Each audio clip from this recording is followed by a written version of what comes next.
কোথায় নাকি ওবায়দুল কাদের কার মাধ্যমে রংপুর দিয়ে পালিয়েছে, আমরা নাকি তাদেরকে পালাতে সহযোগিতা করেছি, এই ধরনের একটা একটা মন গড়া কথারও একটা লিমিট থাকে। ইলিয়াস হোসেন তার জায়গা থেকে আমার ওই ফেসবুক পোস্টটাকে স্ক্রিনশট দিয়ে নিয়ে পোস্ট দিল, আমি নাকি আমার জায়গা থেকে সেনা প্রধানকে সহযোগিতা করেছি গাড়ি দিয়ে ওবায়দুল কাদেরকে পার করতে।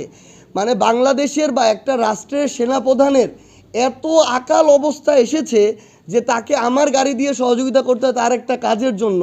এইরকম যদি একটা দেশের সেনাপ্রধানের অবস্থা হয় তাহলে তো তার গলায় দড়ি দেওয়া উচিত। সোশ্যাল মিডিয়ায় কিছু অ্যাক্টিভিস্ট রয়েছেন যারা হয় উদ্দেশ্য প্রণোদিতভাবে অথবা কোনো রাজনৈতিক দলের এজেন্ট হিসেবে কিংবা অন্য কোনো প্রতিষ্ঠান হোক, দেশ হোক, এজেন্সি হোক, তাদের এজেন্ট হিসেবে ইচ্ছাকৃতভাবে কিছু সোশ্যাল মিডিয়া প্রোপাগান্ডা করছে, যেন এখানে অনেকগুলো উদ্দেশ্য রয়েছে। এর পিছনে আমার কাছে মনে হয় রাজনৈতিক দল হিসেবে হেয় প্রতিপন্ন করা, প্রার্থী হিসেবে জনগণের সামনে বিতর্কিত করা, কিংবা জুলাই অভ্যুত্থানে যারা বিভিন্ন সময় নেতৃত্বের জায়গা ছিল, সমন্বয়ের জায়গা ছিল, তাদেরকে প্রশ্নবিদ্ধ করে কিভাবে আবার আওয়ামী লীগকে প্রাসঙ্গিক করা যায় সেই অপচেষ্টাটা করা হচ্ছে। আমি উদাহরণ হিসেবে বলছি, কিছুদিন আগে মীরজাহান নামের একজন অ্যাক্টিভিস্ট সোশ্যাল মিডিয়ায় তার জায়গা থেকে বলল কোথায় নাকি ওবায়দুল কাদের কার মাধ্যমে রংপুর দিয়ে পালিয়েছে, এই পালানোর সাথে একটা মন গড়া বানোয়াট একটা ডকুমেন্ট দেখালো,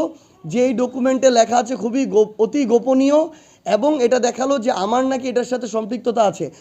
ওবায়দুল কাদেরের মতো একটা কালপ্রিট যার এগেনস্টে আমাদের লড়াই, যে আমাদেরকে পাইলে এখনও শরীর থেকে মাথাটা আলাদা করে ফেলবে, আমাদের ভাই ওসমান হাদি থেকে শুরু করে জুলাইয়ের যারা যোদ্ধা ছিল প্রত্যেককে মারার জন্য যারা আলাদা আলাদা করে পরিকল্পনা করছে, যারা আলাদা আলাদা করে ফান্ডিং করছে, আলাদা আলাদা করে চক্রান্ত করছে, তাদের একজনকে আমি সহযোগিতা করব, অথচ এই অভ্যুত্থানের যে সমন্বয়ক লিস্ট সেখানে 2 নম্বরে নামটা ছিল, সেখানে সামনের সারিতে থেকে আমরা নেতৃত্ব দিয়েছি, আমরা নাকি তাদেরকে পালাতে সহযোগিতা করেছি। এই ধরনের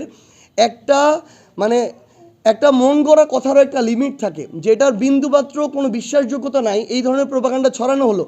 এরপরে কয়েকদিন পরে যখন এখানে পুলিশের কিছু ঊর্ধ্বতন কর্মকর্তার নাম আসলো, তারা নিজেরা তাদের জায়গা থেকে ইনভেস্টিগেট করলো, তারা দেখলো যে এটার কোনো সত্যতা নাই, তারা বরং তাদের বিরুদ্ধে ব্যবস্থা নেওয়ার জন্য যারা এই প্রোপাগান্ডাটা ছড়ালো তারা এখন অ্যাকশন নিচ্ছে। এরপরই ওই সোশ্যাল মিডিয়া অ্যাক্টিভিস্ট মীরজাহান উনি কী করলো, ওই পোস্টগুলো সোশ্যাল মিডিয়া থেকে সরিয়ে ফেললো। তাহলে দেখেন, কেউ একজন বাইরের একটা ইনভেস্টমেন্টে মন চাইলো, উদ্দেশ্য প্রণোদিতভাবে একজনকে নিয়ে সোশ্যাল মিডিয়া প্রোপাগান্ডা করলো, তার যে ব্যক্তি ইমেজ সেটাকে ক্ষুণ্ণ করলো, প্রশ্নবিদ্ধ করলো, এরপর আবার মন চাইলো সেটা সত্যতা নাই, ডিলিট করে ফেললো।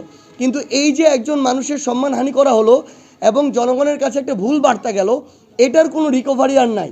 আমরা আমাদের জায়গা থেকে মনে করি এর বিরুদ্ধে কড়া একটা ব্যবস্থা নেওয়া সরকারের পক্ষ থেকে, এই ব্যবস্থাগুলো নিতে হবে। দ্বিতীয়ত, আমরা দেখলাম সোশ্যাল মিডিয়া অ্যাক্টিভিস্ট আরেকজন ইলিয়াস হোসাইন আজকে থেকে কয়েকদিন আগে আবার পোস্ট দিয়েছে যে আমি আমার জায়গা থেকে সোশ্যাল মিডিয়ায় পোস্ট দিয়েছিলাম যে ভারত থেকে আমাদের হাদি ভাইয়ের খুনিকে ফিরিয়ে এনে নির্বাচনের আগে তার বিচার নিশ্চিত করতে হবে এবং রায় কার্যকর করতে হবে।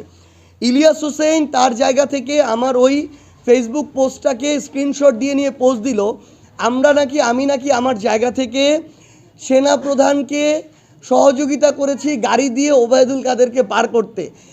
বাংলাদেশের বা একটা রাষ্ট্রের সেনাপ্রধানের এত আকাল অবস্থা এসেছে যে তাকে আমার গাড়ি দিয়ে সহযোগিতা করতে হয় তার একটা কাজের জন্য। এইরকম যদি একটা দেশের সেনাপ্রধানের অবস্থা হয় তাহলে তো তার গলায় দড়ি দেওয়া উচিত।